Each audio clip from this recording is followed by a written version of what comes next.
Buenos días, veo todavía el auditorio bastante lleno, está bueno. Por ahí, digamos, ustedes seguramente que son muchos de los gestores, de los que están al frente, de los que están, digamos, con gente a cargo, y está bueno, digamos, que si pudieran estar presentes acá para poder replicar esto. Es importante replicar esto en el resto de los, digamos, integrantes del sistema de salud. Y bueno, hasta ahora felicitar a todos los que expusieron y dieron sus disertaciones y se comprometieron para estar hoy acá, para poder, digamos, afrontar lo que viene de contingencia ahora. Primero, para mí lo que viene como fundamental es repasar. Hoy algunos no estuvieron en la charla del doctor Milton Godoy, queremos hacer hincapié en lo que es el triage. Es fundamental en las épocas de contingencia poder, digamos, tener un buen triage en lo que es el sistema de salud. Y el triage visto como digamos, categorizar o clasificar el paciente, no solamente como severidad, sino que sean para ver, digamos, la actuación que uno tiene que tener y la celeridad que tiene que tener ese paciente en la atención. Los triages del triángulo de evaluación pediátrica, como veíamos con los tres lados del triángulo muy básicos, es solo una observación del paciente sin tocarlo. La parte respiratoria, cómo respira, si hay ruidos, no hay ruidos, si veo obstrucción alta, con ruidos altos, estridor, se le hunde, digamos, acá para poder respirar, si lo veo con tiraje acá abajo, si hay como signos de obstrucción baja, si hay sibilancias a la no auscultación, sino espontánea. Si la parte circulatoria, la palidez, la cianosis, lo marmóreo del chico, cómo está, su aspecto neurológico, si está conectado, si es un chico que viene planchado en los brazos de la madre, hecho un plan, si viene activo, si todavía tiene, digamos, energía para llorar, es totalmente distinto y eso lo puede hacer.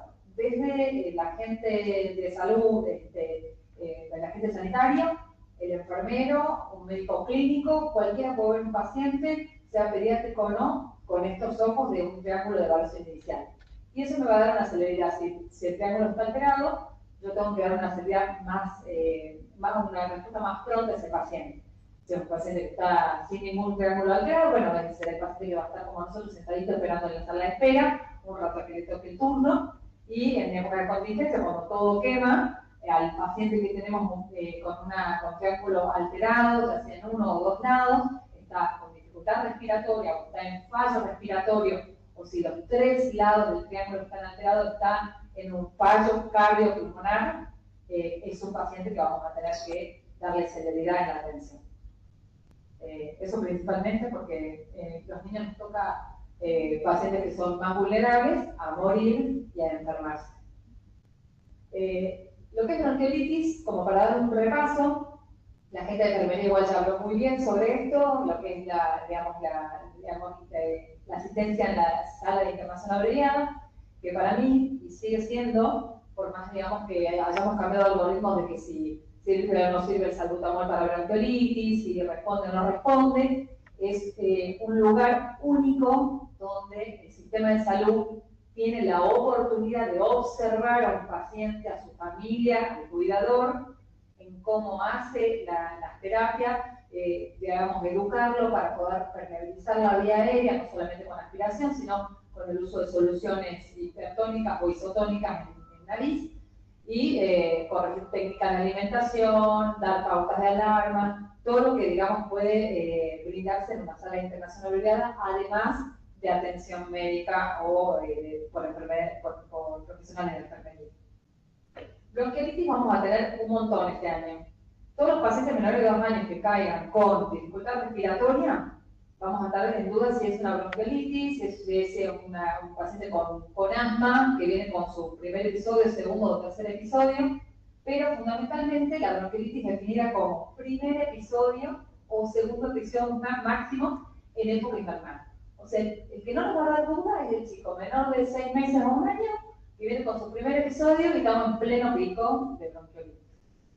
Signos y síntomas virales, que empieza por catarro, prodromo, bien viral, y baja 2 o 3 días, empieza con dificultad respiratoria, esa tos que el pediatra primero no lo mal diagnosticó, sino el pediatra primero lo vio en agudo, le dijo es un catarro, vaya a la casa con estas pautas, y la mamá reconsulta porque progresa una dificultad respiratoria. o una tos que no permite ni la alimentación ni el sueño. Estos pacientes, el típico paciente con bronquiolitis, es el que no va a responder a broncodilatador. O sea, es el que vamos a tener que ser más agresivos en lo que son medidas de confort, hidratación, liberación de la vía superior y, en caso de severidad, oxigenoterapia. ¿Sí? Es lo único que se ha demostrado que sirve o que es efectivo en bronquiolitis pura. Pero como uno no sabe a veces si es que este paciente tiene, de repente, el papá es el doctor Villagra, y el doctor Villagra es asmático, entonces este papá del paciente este lleva el segundo episodio, tiene 10 meses, ya vino haciendo algunos episodios previos, entonces quizás esto no sea una bronquitis pura y siempre responda al tratamiento bronjodilatador que yo le voy a propiciar como terapia de prueba en la CIA. Entonces, ese que responda, pues va a seguir con su tratamiento bronjodilatador, y el que no responda, es donde ahí cambian las guías, cambian los algoritmos. Estamos, digamos, en el derecho de que si no responde y ha mantenido un tal en observación y está, digamos, adecuado para irse a la casa, pueda irse sin un tratamiento bronjodilatador a la casa, ¿sí? Va a ser bastante difícil porque, digamos, tenemos ya años haciendo esto, mandando a los chicos con bronjodilatador a la casa. Pero estamos habilitados hoy en evaluar a un paciente que, si es que no tiene, digamos, criterios para continuar con el tratamiento bronjodilatador, se pueda suspender, siempre y cuando tenga un tal menor de 5, haya estado en observación y hayamos podido ver que no responde a medicación y esté estable para estar en la casa con sus pautas de alta. ¿Qué es importante en manejo de bronquiolitis? Sobre todo, como también en asma y en las otras, digamos, enfermedades respiratorias agudas, es la valoración del paciente. O sea, sí o sí yo tengo que valorar qué paciente tengo adelante mío. ¿Es un paciente de riesgo o no? Si es un chico que no tiene factores de riesgo como cardiopatías, pero son cardiopatías con hiperflujo, no es una comunicación intraauricular, suponete, ¿no? Es una cardiopatía compleja con hiperflujo pulmonar. Esas cardiopatías dan aumento de la morbilidad a ese paciente. O es un paciente con antecedentes de displasia broncopulmonar, que de repente todo el primer año de vida estuvo con oxígeno en la casa, o fue prematuro y requirió más de 28 días de oxígeno en la neo. O son menores de un mes, que también tienen un factor de riesgo elevado para internarse o morir por bronquiolitis. Entonces, vamos a diferenciar, vamos a separar las aguas. Chico que viene, yo tengo que identificar los que tienen factor de riesgo.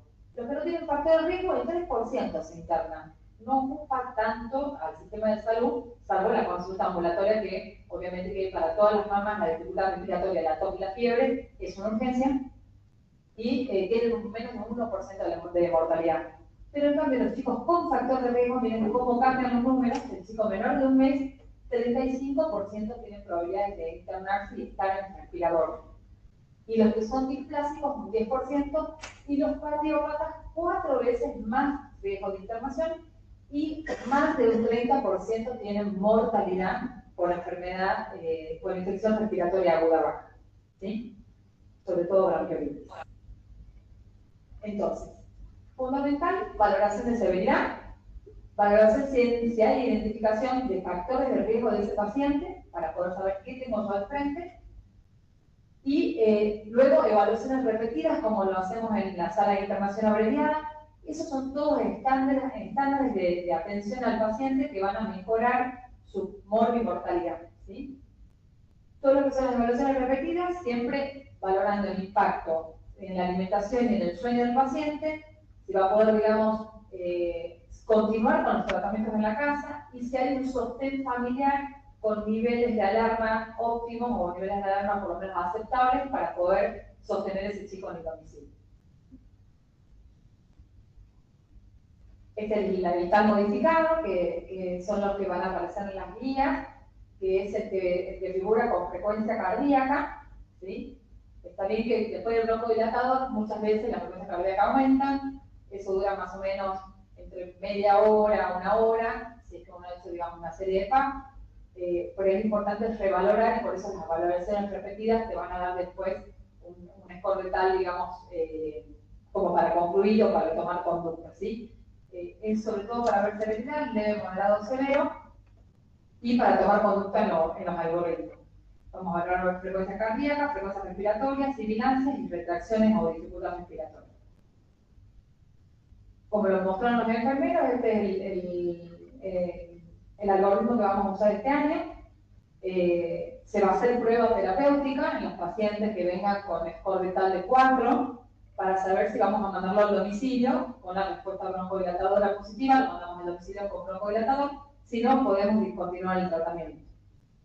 Y los chicos con tal moderado se hace el rescate directamente con 2 fases de alcohol cada 20 minutos para ver su respuesta.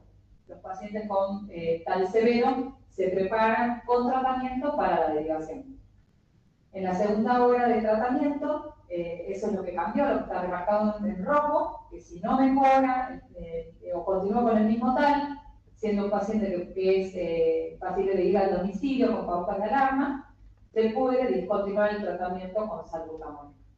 Y siempre referenciar a un control en 24 horas. Sobre todo en los menores de 1 año, me parece que es algo, la mayor mortalidad está en los menores de 2 años, pero en los menores de 1 año es con más ahínco que hay que, digamos, tener un pediatra o un control médico posterior en 24 horas, ¿sí? La dificultad respiratoria en los chicos, como saben, es engañosa. A veces los chicos están muy bien, pero en horas pueden mejorar y, digamos, requerir a veces la internación.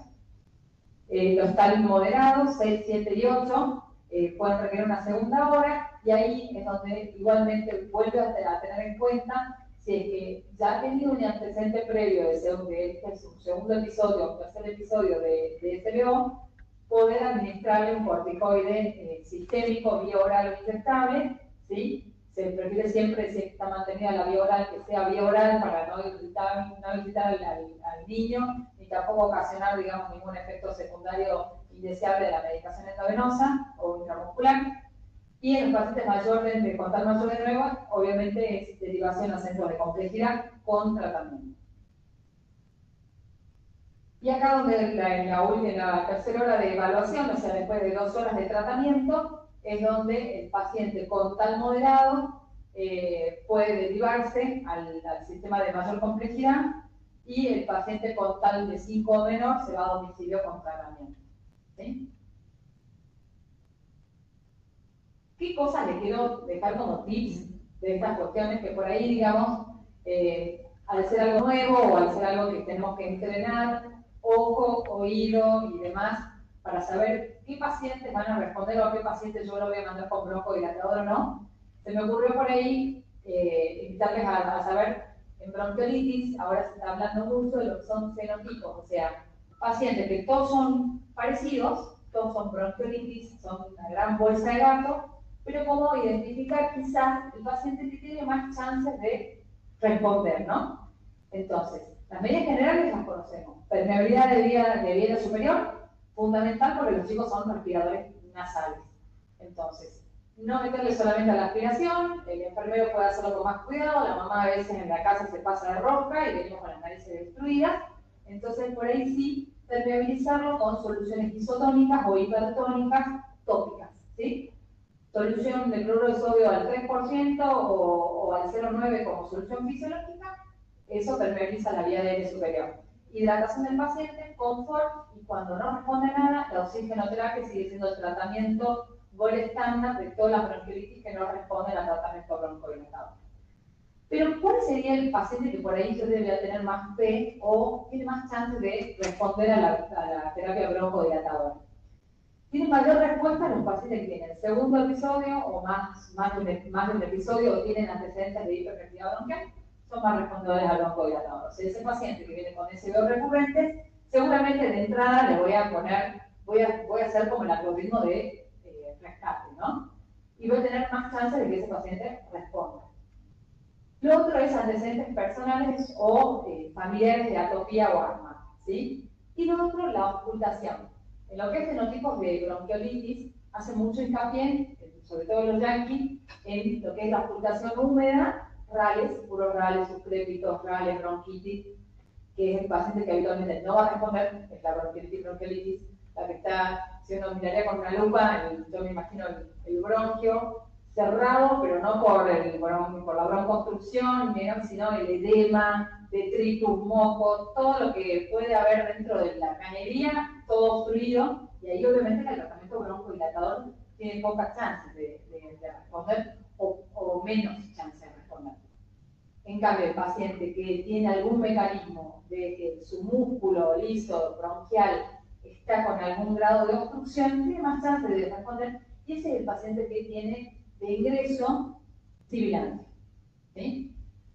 No hablamos después en el transcurso de los días, porque en el transcurso de los días la complicación cambia. Se llenan un poco más de moco, ¿viste? Cuando dice ya maduro el cuadro, se llenan de moco, empiezan con más rales, todo. Pero de inicio, si el cuadro viene con sibilancia, tiene mucho más chance de responder al tratamiento broncodilatador. ¿Sí? Como fenotipo de un paciente con una bronquiolitis, que no es una bronquiolitis pura, sino que es un episodio de broncoobstrucción también. Eso como tips que por ahí, digamos, nos puede ayudar para agudizar un poquito el ojo y la ocultación. Pero ¿qué es de nuevo, no? Esto era un repaso, la gente de enfermería lo expuso muy bien a lo que son los algoritmos que nos vamos a manejar en el invierno. Pero hoy de nuevo, ¿qué hay? Oxigenoterapia de alto flujo. ¿Sí? La oxigenoterapia, al ser la única medicación demostrada en poder, tratar a estos pacientes con bronquiolitis, por eso son los chicos que necesitan de internación sí o sí, y requieren oxígeno, y con el tiempo van resolviendo y salen de alta. Nosotros en el hospital tenemos un promedio de internación más o menos de 5 o 6 días, o sea, son chicos que ocupan una cama 5 o 6 días. En Estados Unidos, imagínense, son más o menos 3 días y se van. Nosotros tenemos 5 o 6 días y factores de riesgo como más 40, ¿no? Así que la tenemos un poquito más difícil, por eso esta terapia de oxígeno es una oxigenoterapia, esas son para pacientes hipoxémicos que no han respondido a la terapia de bajo flujo, ¿sí? Esto es lo que hay de nuevo. Nosotros hicimos una curva de aprendizaje, la verdad bastante importante, ya desde el 2016, 2017 empezamos a implementar a los ponchazos en el hospital un grupito de alocados, enfermeros, kinesiólogos, médicos, terapia de alto flujo artesanal para los pacientes que no respondían, no había lugar en la terapia estaba totalmente agolpada, y teníamos que dar respuesta a estos pacientes que estaban en la sala y que con cánula de bajo flujo no habían respondido y ya habíamos escalado hasta máscara con el seguro. Después apareció, en estos últimos años, en el 2020, en la pandemia, se empezó a trabajar un documento muy importante que es muy federal porque han participado médicos, kinesiólogos y otras áreas de todo el país, desde Ushuaia a La Quiaca. Es un documento muy federal que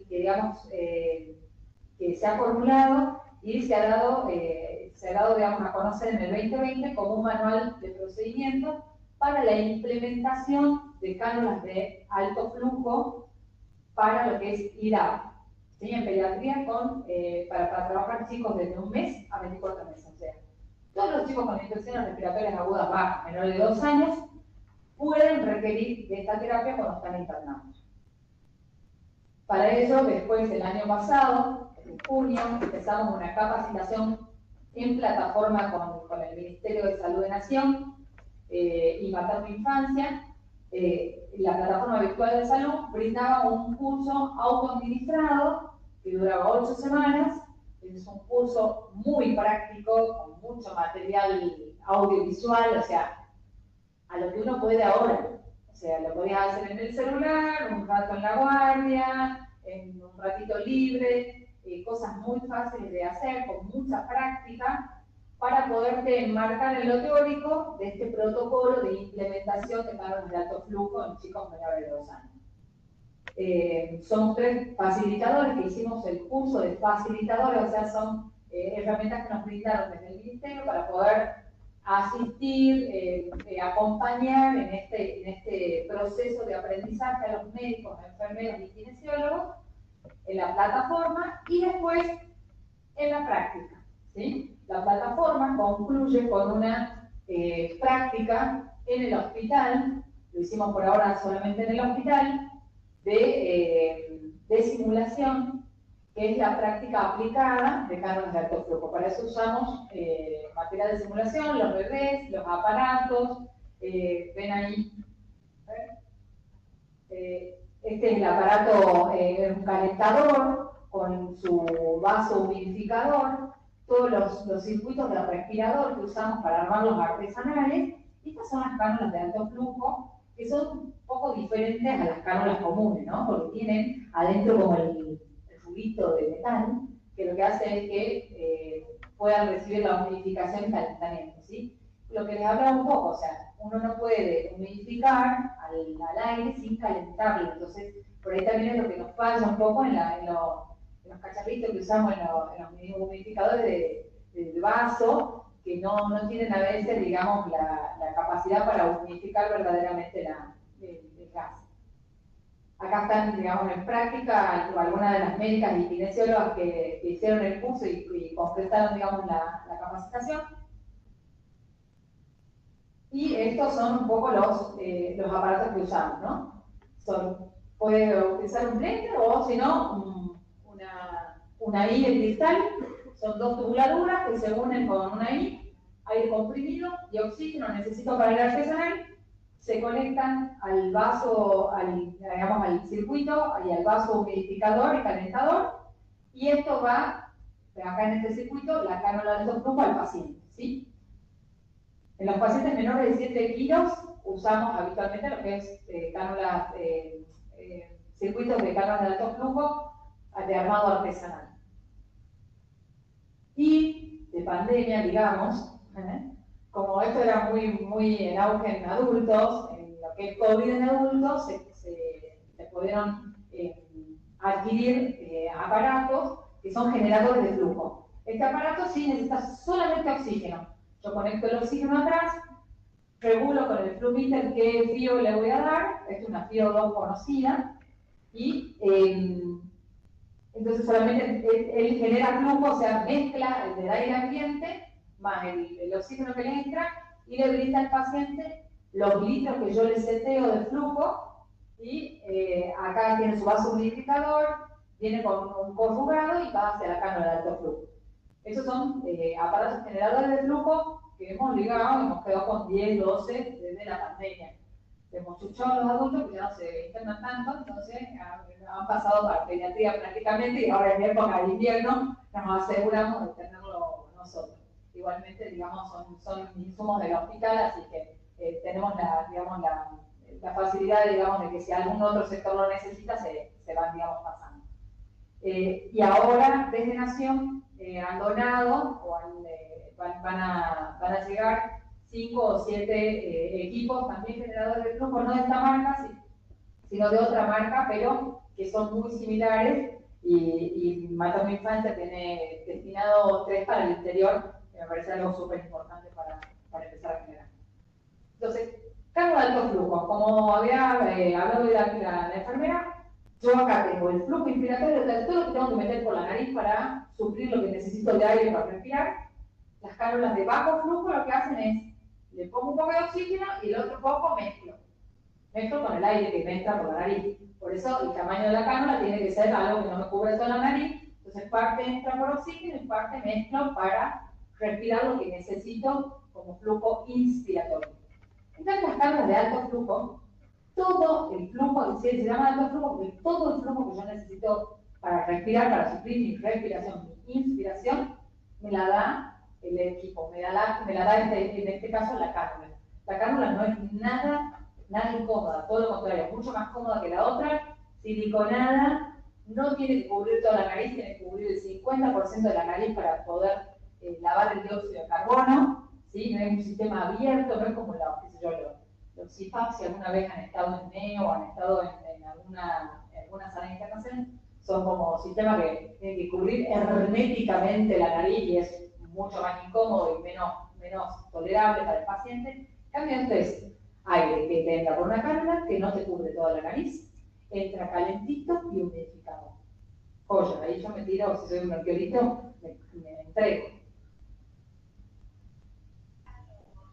¿Cuáles son los mecanismos de acción de estas cánulas de alto flujo? Que vienen, digamos, a hacer un escalón más, o sea, no vienen a suplir las cánulas de bajo flujo. Las cánulas de bajo flujo siguen siendo súper efectivas y son el tratamiento número 1 de la bronquiolitis, ¿no?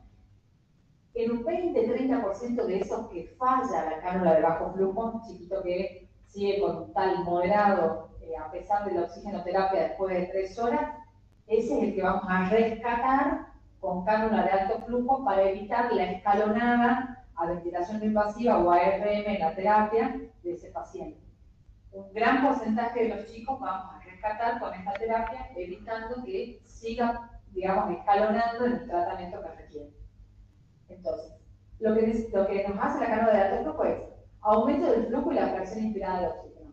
Yo le puedo dar un 60% de PO2 bien controlada. Si es con el coso en I, digamos, el aparato en I, que pongo, mezclo aire comprimido con oxígeno, pongo, suponete un chico de 10 kilos, le tengo que poner a 2 litros por kilo, entonces le pongo 10 de aire comprimido y 10 de oxígeno. Esa mezcla 50-50 me da 60% de frío. Es lo más fácil, así, o así tenés que arrancar. A 2 por kilo y 60% de frío. Así se arranca la terapia de alto flujo. PO2 conocida, suficiente para la demanda inspiratoria.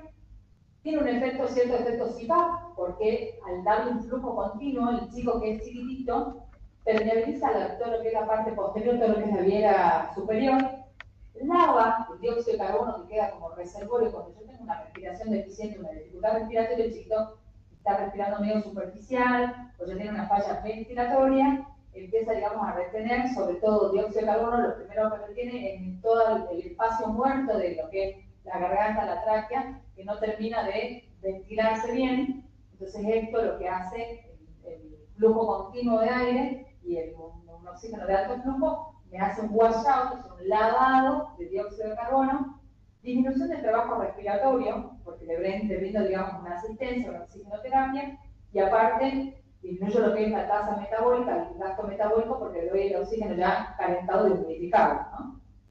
Entonces también mejora la función mucociliar. Ya sabemos que los virus lo que hacen es atacar de todo el epitelio respiratorio y dejan a la escoba de las cilias totalmente inmóviles y empastadas de moco. Entonces este oxígeno humidificado y calentado hace que esas cilias de repente, digamos, recuperen un poco la motilidad y recuperen la función de lo que es el cepillado mucociliar para desembarazarse de mocos y funcionar mejor. Disminuye lo que es la resistencia de la vía aérea porque es un flujo más alto, un alto flujo, y hace que la resistencia se venda porque es más fácil de meter el aire, ¿no? Porque me lo están ofreciendo directo, ¿sí? El lavado de espacio muerto, como dijimos, y esa cierta generación de presión positiva que me va a evitar en algunos chicos algunas apneas, de eso que se quedan medio dormiditos cuando la ventilación no está muy bien, o atelectarse.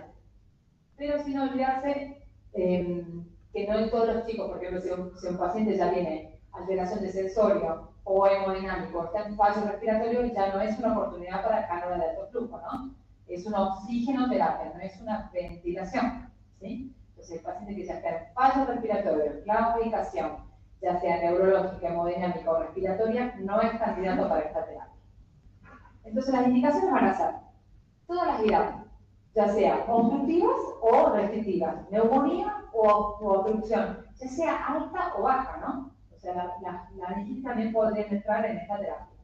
Síndrome bronquial obstructivo, obstrucción de la vía superior, indicaciones, otras indicaciones en ciertas comorbilidades como distancia, o sea, no quedan afuera. Y los cardiópatas, que no, los cardiópatas siempre y cuando, digamos, que no tengan contraindicación de frío o alta, ¿no? Los pacientes que tienen mucho hiperflujo pulmonar, como saben, tienen contraindicación de recibir un oxígeno al 100% o flujo de oxígeno más alto, ¿no? En cambio, los displásicos, los que tienen insuficiencia cardíaca congestiva, todos ellos podrían beneficiarse de oxigenoterapia de cánula de alto flujo cuando falle la de bajo flujo. Entonces, ¿cuándo voy a pensar en indicar una cánula nasal de alto flujo? Sobre todo, el paradigma es la dificultad respiratoria moderada. Por eso es lo que cambiaron los algoritmos, que ahora lo que bien dijeron los enfermeros. En el moderado, uno ya podría derivar al hospital porque ese paciente puede ser paciente de esta terapia, ¿sí? Siempre y cuando haya, digamos, haya fallado primero el intento con la cánula de bajo flujo. La hipoxemia falla con oxígeno bajo flujo y que no tenga contraindicaciones. Para mí son tres cosas fundamentales. Y sobre todo, lo primero que yo les digo, para poder indicar una terapia nueva es saber que no tenga contraindicaciones para ello, ¿sí? Sobre todo esta, como le decía yo, neurológicos, si el paciente está con un sensorio que no va, no es para terapia de alto flujo, porque no es un paciente que no le voy a asistir el drive si no le está funcionando para respirar. Solamente le voy a dar oxígeno, ¿no? Oxígeno calentado y humidificado, pero es oxígeno. Si hay alteraciones hemodinámicas en un chiquito que de repente se puso en sepsis, está un paciente séptico, con alteraciones hemodinámicas, de pulso, relleno capilar, no mantiene tensión arterial, tampoco va a ser candidato para la terapia de alto flujo, ¿sí? Necesita una asistencia mayor. O cuando tiene claudicación respiratoria, o sea, el paciente que hace apneas o ya está con una mecánica ventilatoria que no lo podemos poner, digamos, en carga de alto flujo. Aún así, en los lugares donde ya tienen implementada la terapia de alto flujo, a los pacientes que están en claudicación y no requieren, digamos, intubación inmediata, van poniéndolo en terapia de alto flujo hasta que se articula el traslado o viene alguien que pueda intubar, ¿no? Igualmente ahí también podemos, digamos, valernos del bolseo, el traslado, digamos, seguro, siempre con una guía segura para poder trasladar a ese paciente que está en claudicación respiratoria.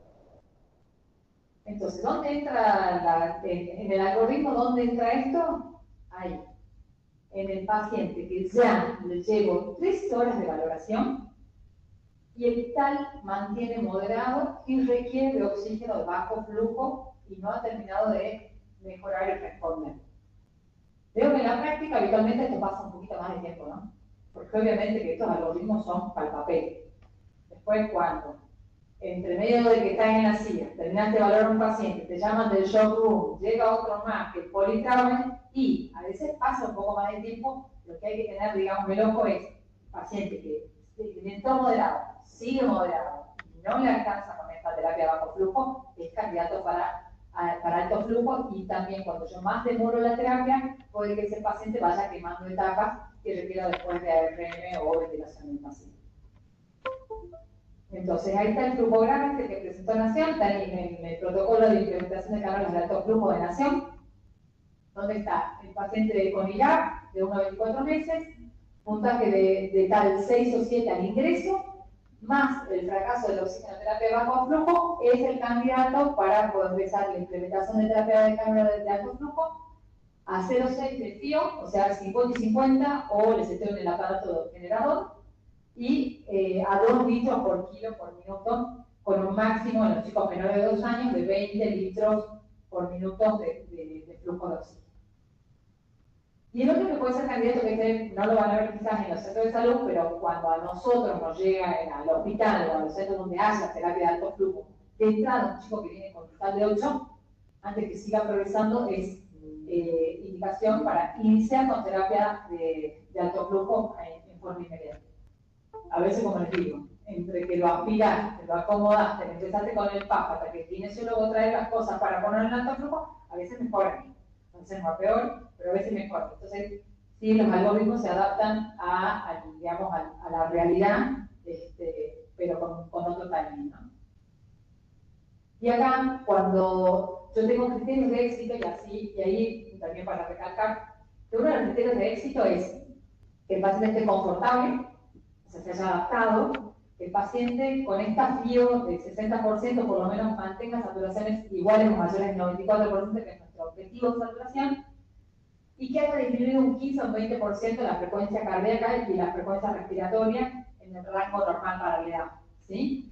Y que mejore la mecánica respiratoria. Por eso los scores que estamos usando, todos los algoritmos son el score con frecuencia cardíaca porque nos sirve después de feedback para saber si la terapia ha sido exitosa o no, ¿sí? Entonces se usa lo que es frecuencia cardíaca, que es respiratoria, y esfuerzo respiratorio para saber si este paciente ha respondido o no.